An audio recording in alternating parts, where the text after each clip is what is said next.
Cette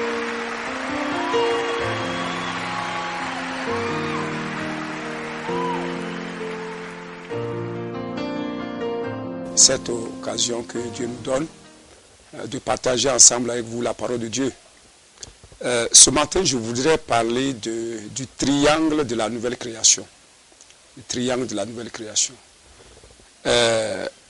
Selon Jean le chapitre 3, nous avons vu le docteur de la loi Nicodème qui est venu vers Jésus pour lui dire, grand maître, il n'y a personne qui soit comme toi en enseignement. Mais lui, il avait un problème, il voulait savoir comment est-ce qu'il pouvait faire pour entrer dans le royaume des cieux. Et Jésus lui a fait savoir que il fallait qu'il naisse de nouveau. Et il lui a posé la question, mais toi, docteur de la loi, tu ne sais pas ce qu'il veut dire naître de nouveau. Parce que quand il lui a parlé de la nouvelle naissance, il semblait ne pas comprendre. Et Jésus lui dit qu'en tant que docteur de loi, tu devrais comprendre la nouvelle naissance parce que c'est dans la loi, c'est dans l'Ancien Testament. Alors, même de nos jours, cette affaire de nouvelle naissance est une difficulté en compréhension pour le peuple de Dieu. Et ce matin, je voudrais essayer, par la grâce du Saint-Esprit, de passer par un croquis que j'appelle moi-même le triangle de la nouvelle naissance. Donc, à partir de là, c'est le triangle de la nouvelle naissance que je vais, d'ici là, essayer d'expliquer ce que ça contient. Okay. Donc, nous lisons dans Jean le chapitre 3, le verset 3. Il est dit, Jésus lui répondit, en vérité, je te le dis, si un homme ne naît de nouveau, il ne peut voir le royaume de Dieu.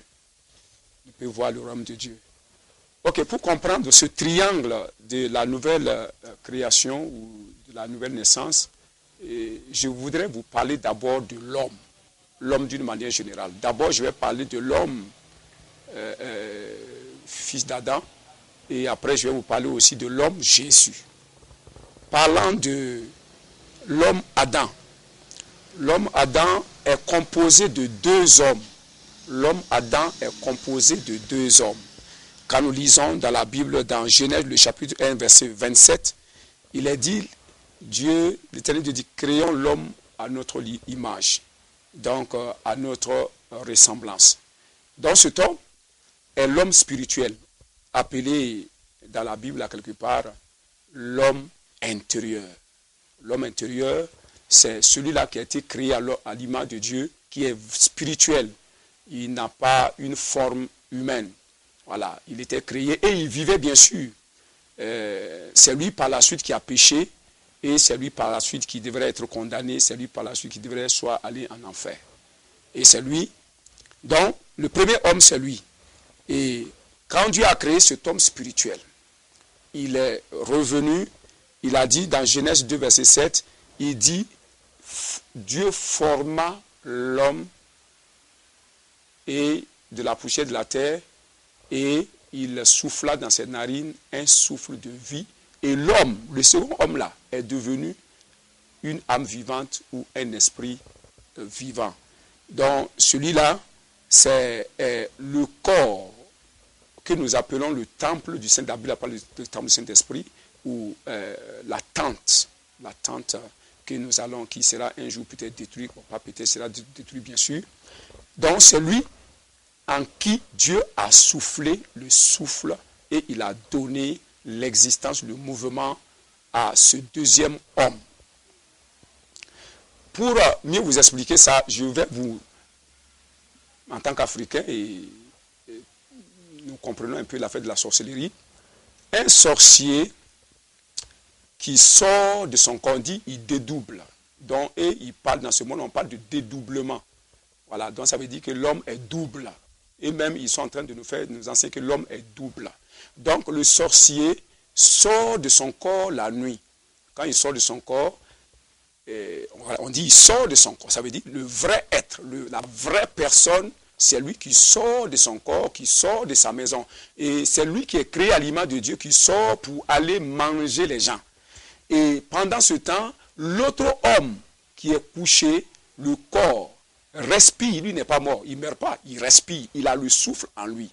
Donc, quand il va, l'homme intérieur sort, après il revient et il entre dedans.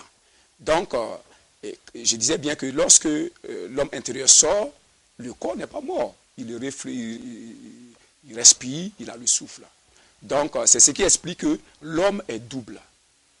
L'homme créé à l'image de Dieu et l'homme formé à partir de la poussière de la terre. Les deux vivent. Ok. Donc, c'est ce que Paul nous a donné comme révélation dans 1 Corinthiens chapitre 4, verset 16. Il dit, là même que notre homme extérieur est détruit, notre homme extérieur se renouvelle. Ça veut dire quoi?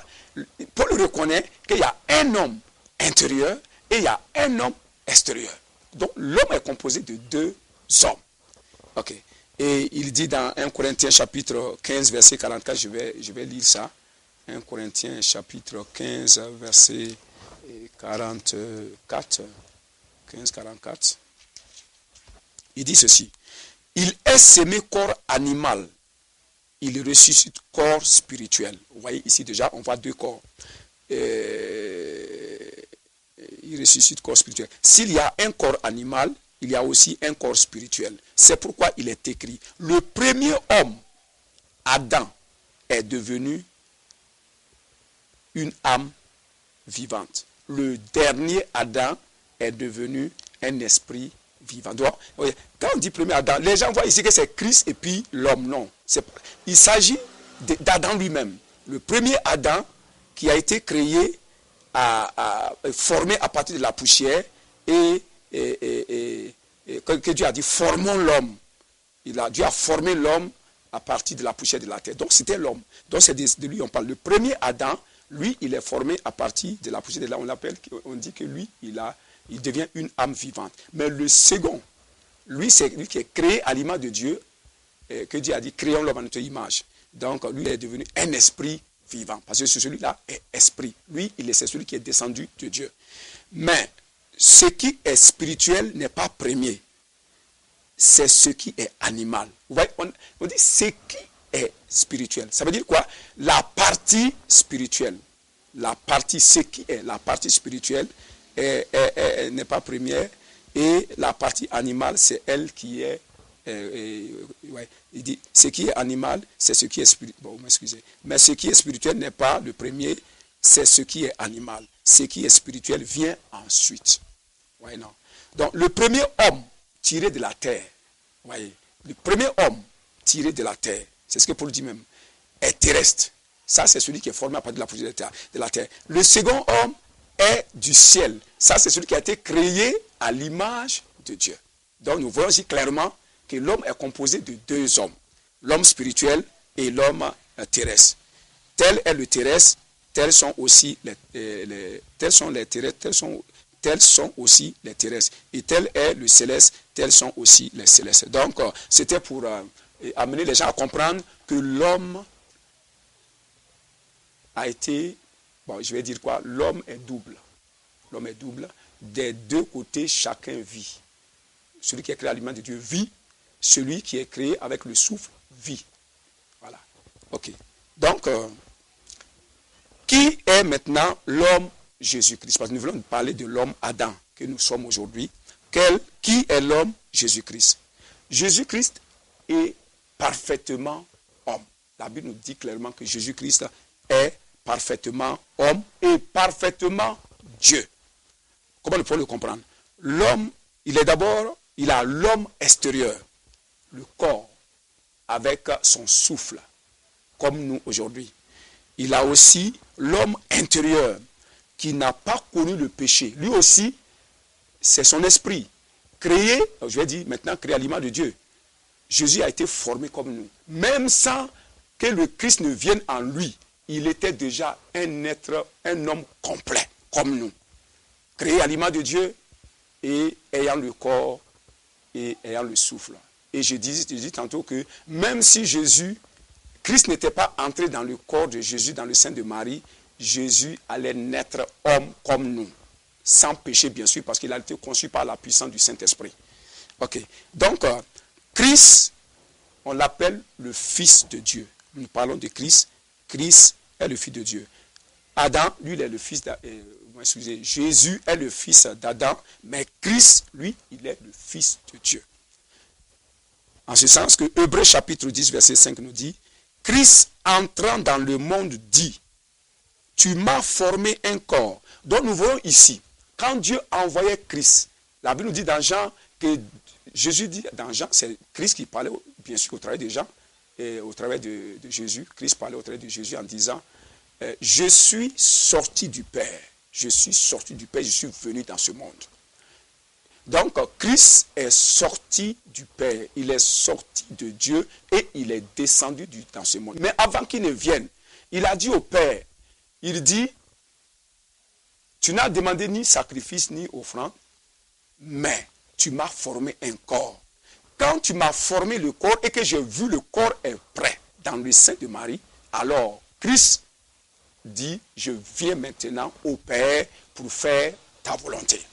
Donc nous voyons ici, le corps de Jésus était d'abord formé. Si nous voulons bien voir par rapport à Hébreu, le corps de Jésus était d'abord formé dans le sein de Marie. Ça s'est passé instantanément. Pendant qu'il y a eu la première formation, en même temps, Christ s'est dépêché du ciel et il est entré dans le corps de Jésus, étant dans le sein de Marie.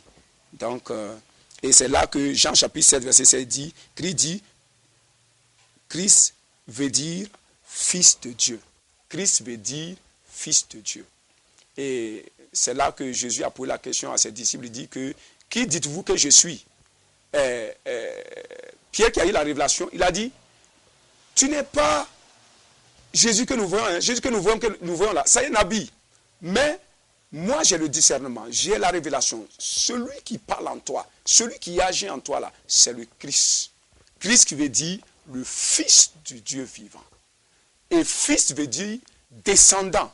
Et comme Christ est l'Esprit, il est sorti du Père, donc il est descendu du Père. C'est pourquoi on l'appelle Fils de Dieu. Alors, Christ est le Fils de Dieu. Et la Bible nous dit dans Ésaïe chapitre 9, verset 5, un Fils nous a été donné. Et si nous comprenons tous bien, le Fils là, c'est vraiment Jésus.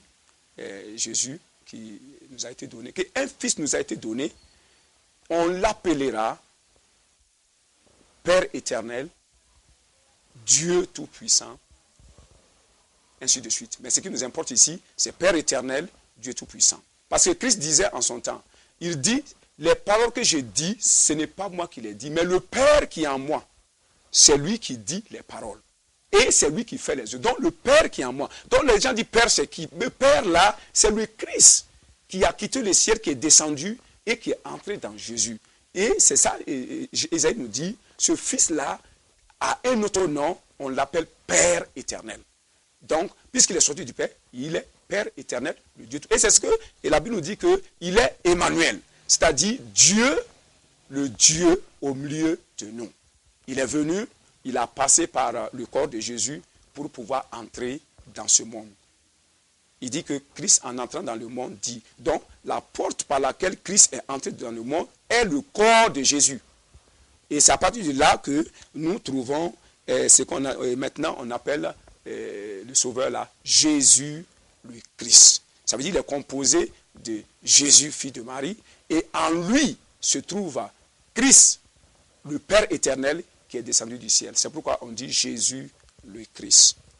Donc Jésus-Christ, selon Jean 14, verset 10, il dit, les paroles que je dis ne viennent pas de moi, ça vient du Père qui est en moi, et les œuvres que je fais, ça aussi, ça vient du Père qui est en moi.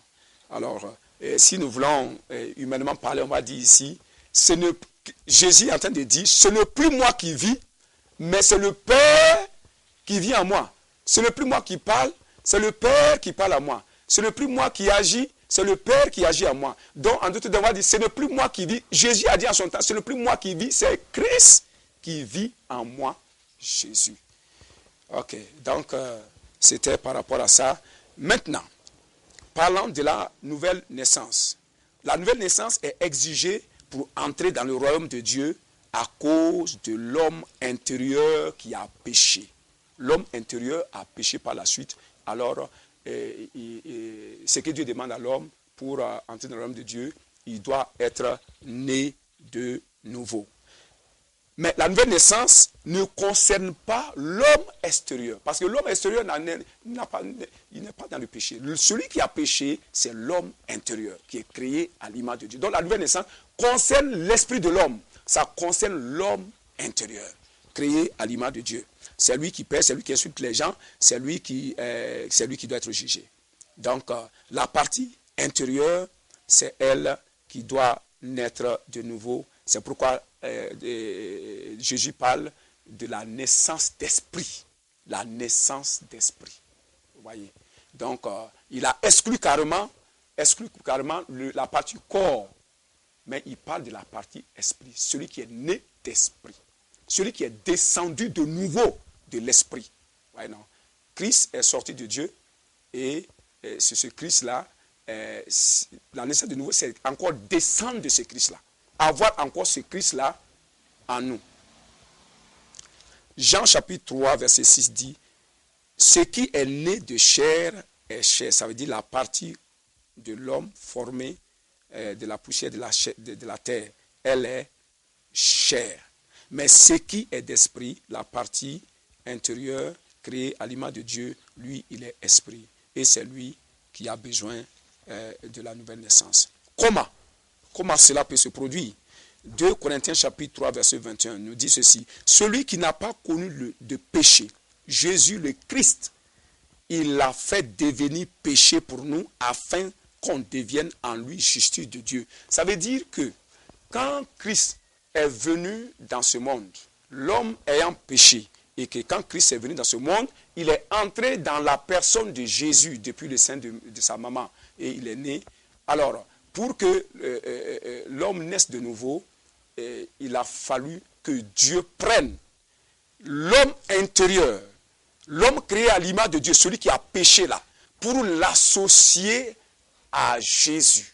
Jésus en qui il y a le Christ. Donc l'homme intérieur pécheur a été associé à Christ, en Jésus, qui est en Jésus. Et sur place, et Jésus est devenu péché, et Christ est devenu péché.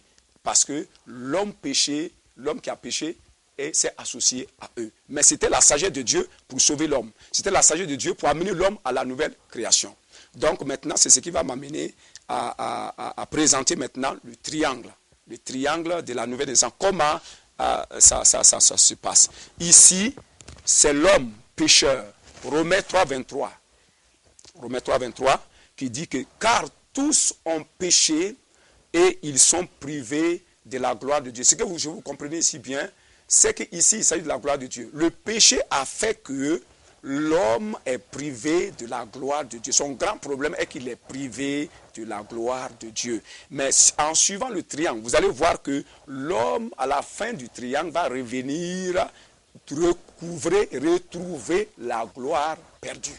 Ok, donc maintenant, Romains 3, 23. L'homme a péché et il est privé de la gloire de Dieu. Et c'est comme je l'ai dit. Maintenant, Dieu a pris l'homme intérieur, celui qui a péché. Il a laissé le corps avec son souffle. Même si on enlève l'homme intérieur, comme le sorcier sort de son homme intérieur, le corps ne meurt pas. Alors, l'homme intérieur a été pris, et le corps est bien sûr là, avec son souffle. Ainsi, l'homme intérieur qui a péché a été conduit à la croix. Ici. Ça, c'est le deuxième point du triangle. Dans le deuxième point du triangle, nous avons la croix, nous avons le tombeau et nous avons le séjour des morts.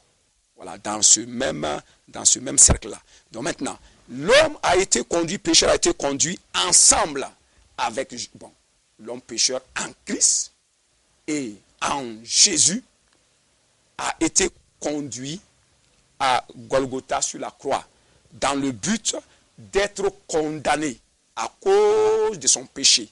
Ainsi, Jésus a été condamné, le Christ a été condamné, et toi aussi, tu as été condamné. Vous avez été tous condamnés ensemble sur la croix afin de payer le prix.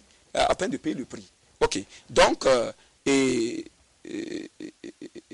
c'est là que la Bible dit que selon le verset que nous venons de dire maintenant dans 2 Corinthiens chapitre 3, verset 23, qu'il est devenu péché. Et comme ils sont devenus péchés, ils doivent être condamnés. Donc, nous avons été condamnés ensemble à trois. Christ, Jésus et moi et toi, ensemble, nous avons été condamnés sur la croix. Après la condamnation, d'abord, Galates chapitre 2, verset 20 dit, j'ai été crucifié avec Christ. Vous voyez, non? Donc, mon homme intérieur associé à Christ et en même temps à l'esprit de Jésus, le fils de Marie.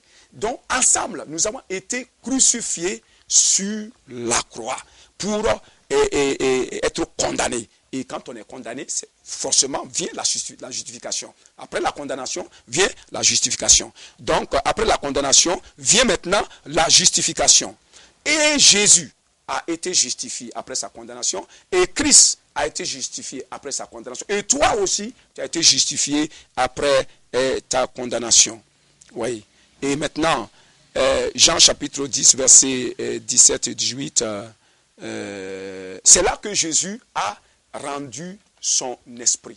C'est là qu'il a rendu son esprit. Et maintenant, ça nous laisse à penser. Jésus avait dit entre-temps, il dit que, je ne sais pas si j'ai pu noter le verset, il dit que, c'est dans le même verset, il dit que j'ai le pouvoir de donner ma vie et j'ai le pouvoir de reprendre ma vie.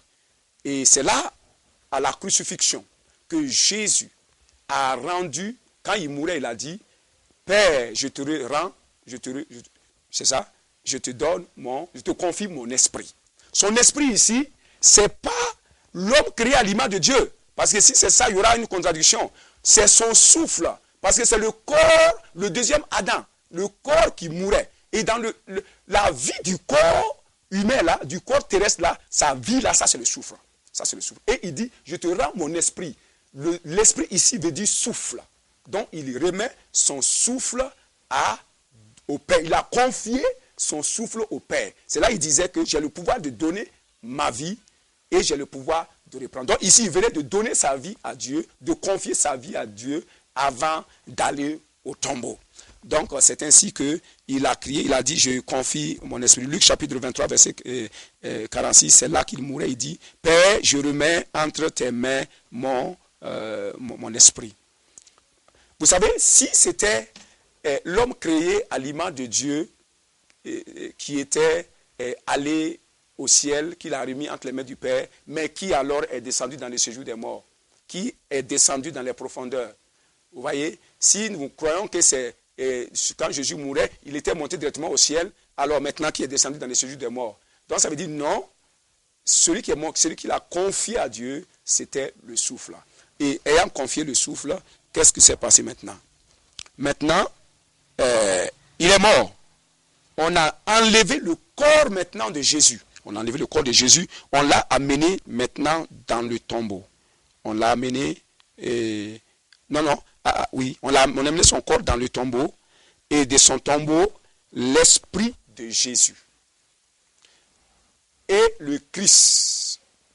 Et toi, ton homme qui a péché, ensemble, vous êtes descendus dans le séjour des morts. C'est ça que Éphésiens chapitre 4, verset 8 nous dit, il est descendu dans les régions inférieures de la terre. Il est descendu dans les régions inférieures de la terre. Apocalypse 1, 18 nous dit, j'étais mort, et voici, je suis vivant au siècle des siècles. Je tiens les clés de la mort et les clés du séjour des morts. Donc, vous voyez, quand Christ, le corps de Jésus a été amené dans le tombeau. Christ, Jésus, son homme créé à l'image de Dieu, bien sûr, et toi, ton homme créé à l'image de Dieu, ensemble, nous sommes descendus dans le séjour des morts. Parce que nous étions en Christ, nous sommes morts avec lui, enterrés avec, il n'y a pas eu de séparation. Depuis que Dieu nous est unis à lui pour mourir, il n'y a plus de séparation. On est unis à lui jusqu'à entrer dans le séjour des morts. Donc nous sommes descendus dans le séjour des morts. C'est pour dire, mon frère, que là où tu es, ton être intérieur a déjà connu le séjour des morts. Tu connais l'Hadès. Tu connais la demeure de la mort. C'est pourquoi ici, il y a une délivrance ici. Si tu as la révélation, tu as une délivrance ici. On combat, on chasse l'esprit de mort. On chasse l'esprit de mort. Mais tu ne sais pas. Parce que quand l'esprit de mort vient, il vient pour attaquer ton esprit, bien sûr. Il a l'intention de doter ton âme, de doter ta vie, de détruire d'une manière ou d'une autre. Mais ce que tu dois savoir maintenant est que toi et puis Christ et Jésus, vous êtes entrés dans le séjour des morts. Et Christ a pris les clés, le pouvoir de la main de la mort. Si aujourd'hui, un esprit de mort te poursuit, c'est très simple. Dis à cet esprit-là, dis, même si tu rêves de ça, tu te lèves, tu t'assois tout bonnement. Tu dis à ce démon-là, tu dis, ne me connais-tu pas, ne me reconnais-tu pas? Je sais que quand Christ venait dans le séjour des morts, tu n'avais pas vu que nous étions trois? Nous étions trois. Il y avait Christ, il y avait Jésus, il y avait moi. Nous sommes tous venus là-bas et Christ a retiré de la main de la mort les clés. Donc je connais si c'est toi tu es un démon, toi tu es un seul démon. Mais moi, j'ai connu la mort, j'ai connu la mort elle-même, j'ai connu l'immensité des morts qui étaient là-bas. Ils n'ont pas pu me retenir. Et après, nous sommes ressortis. Si toute la mort entière et le séjour des morts n'ont pas pu me retenir et je suis sorti, toi seul, qu'est-ce que tu peux faire ici? Tu es venu seulement pour t'amuser. Toi, mon frère, donc c'est comme ça. C'est par révélation que nous sommes délivrés. La vraie délivrance, c'est par révélation. Et la vraie délivrance, c'est savoir ce que Christ a fait pour toi. Ce que tu es en Christ ou ce que Christ est en toi. Si tu sais ça là, ta délivrance de l'esprit de mort est déjà établie, même sans imposition de main, même sans que quelqu'un prie pour toi pour la délivrance. La parole de Dieu te délivrera. Vous connaîtrez la vérité et la vérité vous rendra libre. Et cette vérité spirituelle vous rend libre si vraiment vous appliquez cette parole. Ça, c'est quelque chose qu'on a vécu ici. Il y a des gens qui étaient poursuivis par l'esprit de mort depuis que le Seigneur nous a révélé que nous sommes en Christ, nous étions en Christ et nous sommes descendus dans le séjour des morts. Et nous avons en Christ vaincu la mort, prend le pouvoir de sa mort et puis ressorti. Qu'est-ce qui peut nous faire quelque chose? Donc depuis là, les gens sont délivrés, auto-délivrance. Mais il y a une deuxième idée que je vais vous dire, c'est que Christ lui-même, je dis que c'est dans la connaissance de l'identité de Christ que nous parvenons à la gloire de Dieu. La gloire de Dieu, c'est d'une partie la délivrance. Ok, donc la Bible nous dit quoi? Que Christ est la résurrection et la vie. Christ lui-même, ce n'est pas qu'il ressuscite, il est lui-même la résurrection. Et ce Christ-là demeure en toi aujourd'hui. Alors, quand Jésus est venu trouver Lazare qui est mort dans le tombeau, il ne s'est pas intéressé à la mort. La mort avait saisi Lazare dans le tombeau et ses griffes. Mais quand Jésus est arrivé, il a ignoré la mort. Parce qu'il sait ce qu'il a fait à la mort dans le séjour des morts. Il sait qu'il a les clés, il a le pouvoir. Il n'a pas l'intention de parler à quelqu'un qui est déjà vaincu. Il parle seulement à Lazare. Il dit, Lazare, qu'est-ce que tu fais dans le tombeau? Je te commande de sortir. Parce que j'ai le pouvoir. Moi, je suis la résurrection je suis arrivé. Quand la résurrection vient, la mort est oubliée de partir. C'est pourquoi quand Jésus a dit, Lazare sort, et que la mort a entendu la voix de Jésus uniquement dans le tombeau, il a su que celui qui l'a défié dans le tombeau, dans le séjour des morts, là, c'est lui. C'est lui là qui est arrivé encore. Alors la mort a disparu, c'est pourquoi Lazare est sorti vivant du tombeau. Donc c'est comme ça. Quand tu es chassé par un esprit de mort, très simple, reconnais une chose, Christ est la résurrection et il est en toi. Quand la mort vient trouver la résurrection, la mort est obligée de laisser le terrain. Parce que la résurrection a toujours triomphé de la mort. Donc voici mon frère, comment tu peux être délivré librement sans aller chercher un prophète ou quelqu'un d'autre pour prier pour toi. C'est très simple. Christ libère par la connaissance de la parole de Dieu. Et quand je dis la connaissance de la parole de Dieu, c'est la véritable connaissance de la parole de Dieu est liée à la connaissance de l'identité de Christ. Si tu connais l'identité de Christ, tout ce qu'est Christ est ce qu'il peut faire. Tout ce que Christ est, c'est ça qu'on lui a donné comme nom. Et tout ce qu'on lui a donné comme nom, c'est ce qu'il peut faire. Et tout ce qu'il peut faire là, c'est ce qu'il est en train de faire dans ta vie. Il est en train de te délivrer. Il t'a déjà délivré, c'est à toi de savoir que tu as été déjà délivré. Tu n'as pas besoin de crier. Quand tu vas te réveiller pour t'asseoir, de crier pour dire, ah vraiment, et puis tu n'as pas besoin d'engager un combat. Tu n'as pas besoin de dire, oh au nom de Jésus, esprit de mort, je te chasse. La mort a été déjà chassée. C'est ça le problème. Il a été fait rédemption. Il n'a pas été fait rédempteur. Mais on n'a pas dit rédempteur, il est rédempteur. Mais la Bible nous dit dans 1 Corinthiens chapitre 1, verset 30, il a été fait rédemption. Il a été fait libération. Ça veut dire que la libération est déjà en toi. Tu es déjà libéré. Pourquoi prier, dire Seigneur, viens me délivrer?